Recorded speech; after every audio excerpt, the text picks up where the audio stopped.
বুঝলে গিন্নি, আমাদের এই মিষ্টির থেকে জগনদাদাদের মিষ্টির স্বাদ অনেক সুন্দর, তাই সবাই ওর দোকানেই যায় মিষ্টি কেনার জন্য। আর কি আর করার আছে, আমাদের তো ওই দুটোই গরু। আমরা তো ঘাস পাতা ছাড়া ওদের কিছু খেতেও দিতে পারি না। ওরা আর কতটা দুধ দিতে পারে বলো? তাই আমাকে তো দুধে জল মেশাতেই হয়। আর দুধে জল মেশানোর জন্যই মিষ্টির স্বাদ ভালো হয় না। টাকা বলতে তো ওই সেলাইয়ের কটা টাকা। ও তো চাল ডাল আর মিষ্টির জন্য কিছু চিনি কিনতেই চলে যায়। তুমি চিন্তা করো না গিন্নি, দেখবে একদিন সব ঠিক হয়ে যাবে। তোমার মুখে ফুল চন্দন পড়ুক গো, তাই যেন হয়।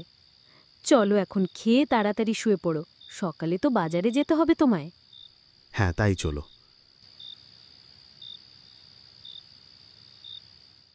সকাল হলো।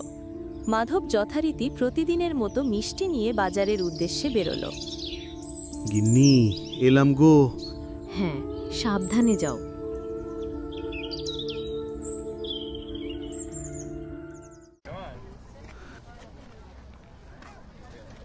সবাই পাশের দোকানে চলে যাচ্ছে মিষ্টি কেনার জন্য।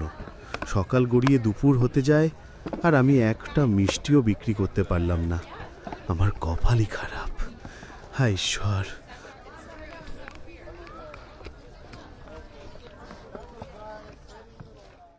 মাধব বাড়ির পথে রওনা দেয় তার পুটলি ভর্তি মিষ্টি নিয়ে।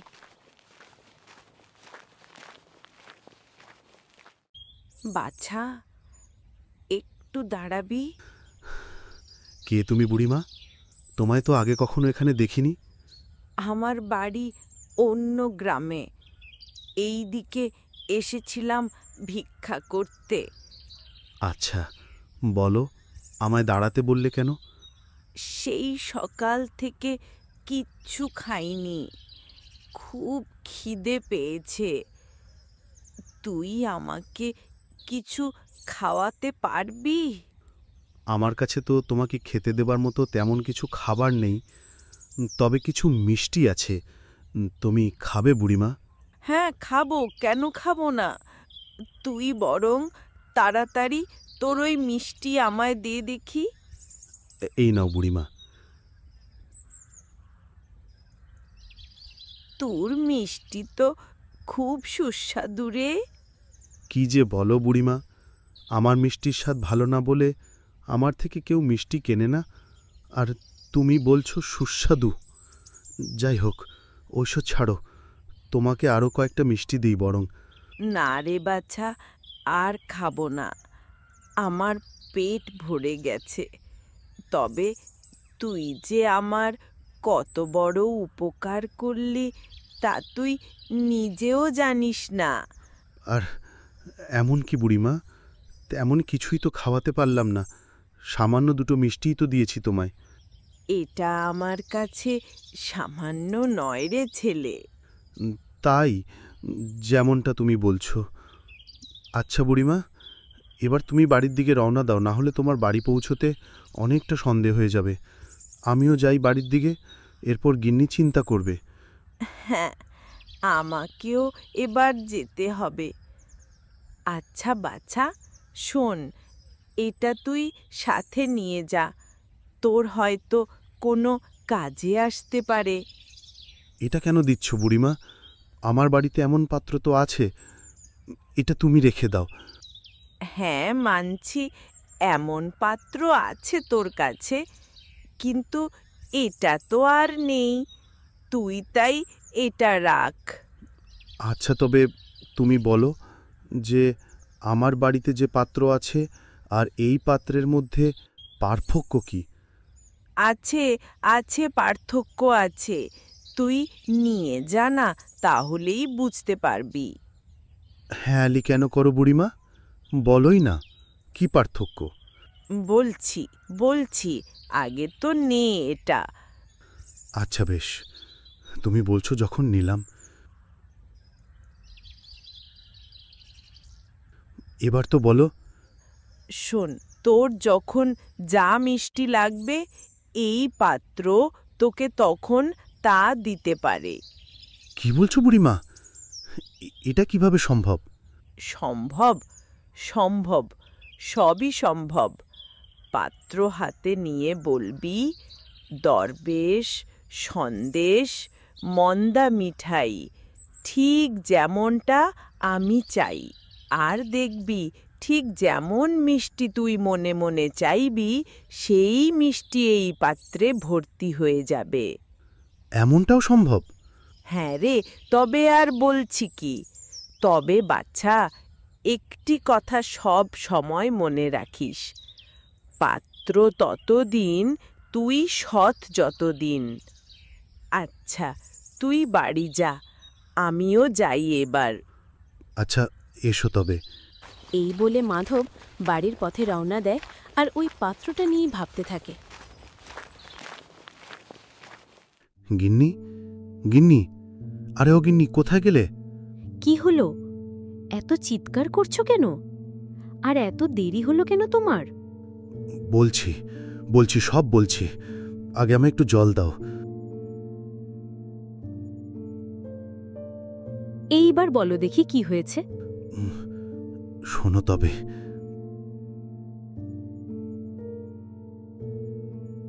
কি বলছো তুমি? কিভাবে সম্ভব? সে তো আমিও বুঝতে পারছি না গিন্নি, বরং চলো আমরা এখনই ওই পাত্রটাকে কিছু চেয়ে দেখি, তাহলেই সবটা পরিষ্কার হয়ে যাবে। তাই করো। দরবেশ, সন্দেশ, মন্দা মিঠাই, ঠিক যেমনটা আমি চাই। বুড়িমার কথা সত্যি গিন্নি, বুড়িমার কথা সত্যি, এও সম্ভব। এই আমি কি দেখছি গো? স্বপ্ন নাকি সত্যি? স্বপ্ন নয় গিন্নি, স্বপ্ন নয়, সত্যি, সব সত্যি। হে ঈশ্বর, আজ মানুষরূপে আমি তোমার দর্শন পেয়েছিলাম। তুমি দেখো গিন্নি, আমাদের আর কোনো অভাব থাকবে না। হ্যাঁ গো হ্যাঁ, তাই হবে। রাতে তারা ওই পাত্রের দ্বারা বিভিন্ন রকম মিষ্টি বানিয়ে সকালে তার বিক্রির উদ্দেশ্যে বাজারে নিয়ে যায়। আর বেশ কিছু লোকজন তার কাছে থাকা বিভিন্ন রকমের মিষ্টি দেখে তার দোকানে আসে মিষ্টি কেনার জন্য। সেদিন সব মিষ্টি মাধব বিক্রি করতে না পারলেও বেশিরভাগ মিষ্টিই বিক্রি করেছিল, আর মোটামুটি বেশ কিছু টাকাও সেদিন সে পেয়েছিল। আজ একটা মাছ কিনে নিয়ে যাই, গিন্নি অনেক খুশি হবে। বিয়ের পর থেকে তো মেয়েটাকে ভালো কিছু খাওয়াতে পারিনি কখনো। যাই, আজ এই মাছটাই নিয়ে যাই।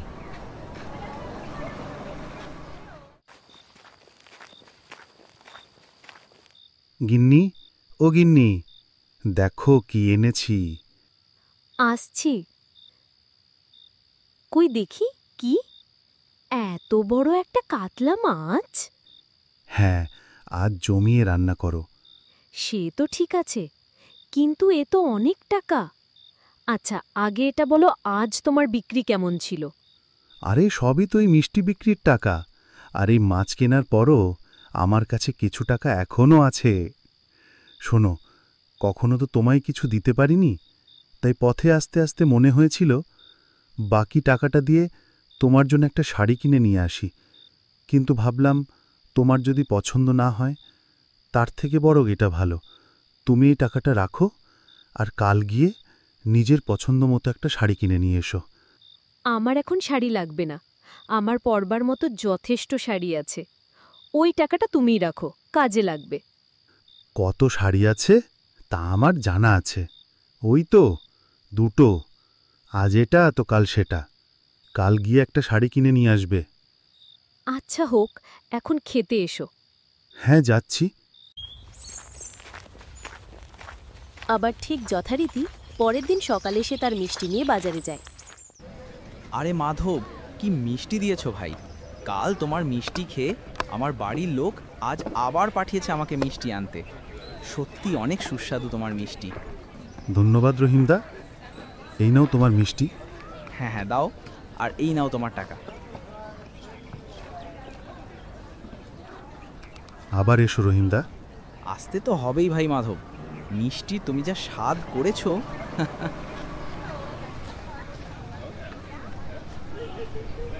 জানো গিন্নি, আজ প্রায় সব মিষ্টি বিক্রি হয়ে গেছে। এ তো খুব ভালো কথা গো। হ্যাঁ গো।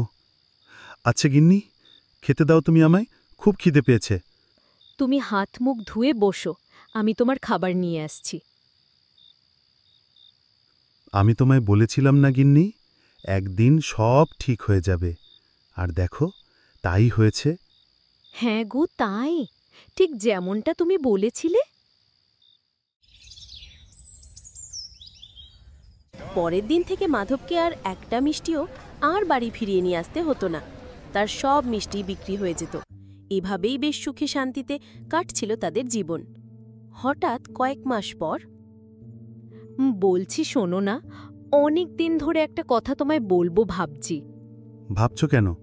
বলো। আমার মাথায় একটা বুদ্ধি আছে। বাবা, তোমার মাথাতেও বুদ্ধি আছে? তোমার সবসময় আর কি, ধুর, ভাল লাগে না। আচ্ছা আচ্ছা, বলো, কি বুদ্ধি শুনি। দেখো, এখন তো এই জগন্দার দোকানের থেকে তোমার দোকানে বেশি খদ্দেন, কারণ তোমার মিষ্টি ওর মিষ্টির থেকে অনেক সুস্বাদু। তাই আমি ভাবছিলাম যে কেন না আমরা ওই মিষ্টির দাম একটু বাড়িয়ে দিই, মানে ওই দ্বিগুণ আর কি।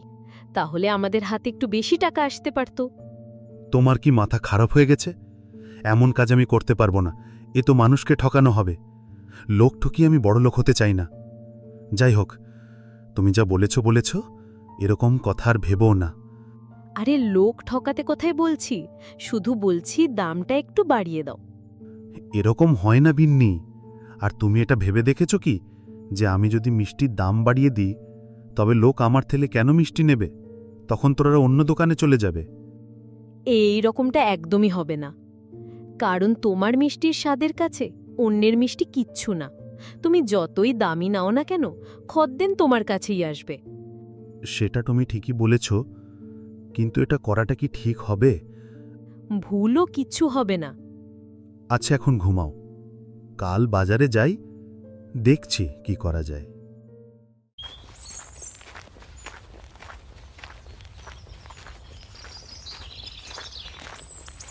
আমাকেই দরবেশ 10টা দিন। দিচ্ছি। এই নিন। 50 টাকা না দাদা, 100 টাকা। কেন? এগুলো তো 5 টাকা করে নিয়ে যাই। হ্যাঁ, কিন্তু দাম বেড়ে গেছে। একদিনে মিষ্টির দাম কি করে বেড়ে গেল দাদা? কিন্তু আপনাকে তো এটাও ভাবতে হবে দাদা, যে আমার মিষ্টি অন্য সবার মিষ্টির থেকে আলাদা, অনেক সুস্বাদু। তা অবশ্য তুমি ঠিক বলেছ। আচ্ছা, এই নাও তোমার আর 50 টাকা।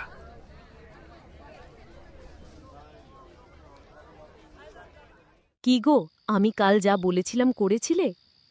হ্যাঁ, আর আজ অন্য দিনের থেকে দ্বিগুণ টাকা। দেখলে তো, বলেছিলাম তোমায়। আচ্ছা, এখন খেতে এসো।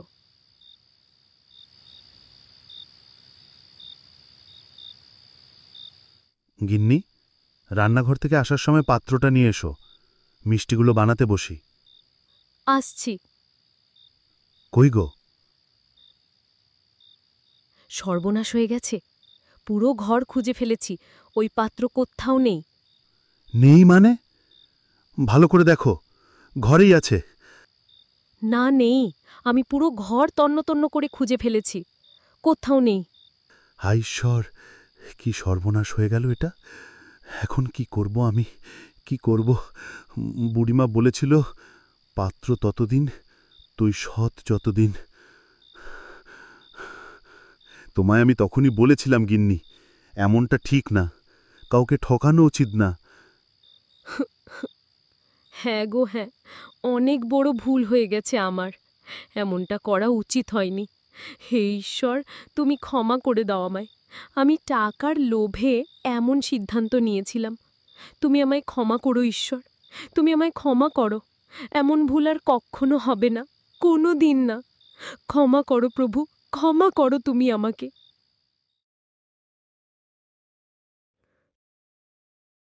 জল, জল। কি হয়েছে গিন্নি, কি হয়েছে? এই নাও, এই নাও জল। খারাপ স্বপ্ন দেখেছ নিশ্চয়ই কিছু। খারাপ না গো, খারাপ না। তুমি এক্ষুনি কোদালটা বের করো আর বাড়ির পিছনে এসো। কি হয়েছে তোমার বলবে?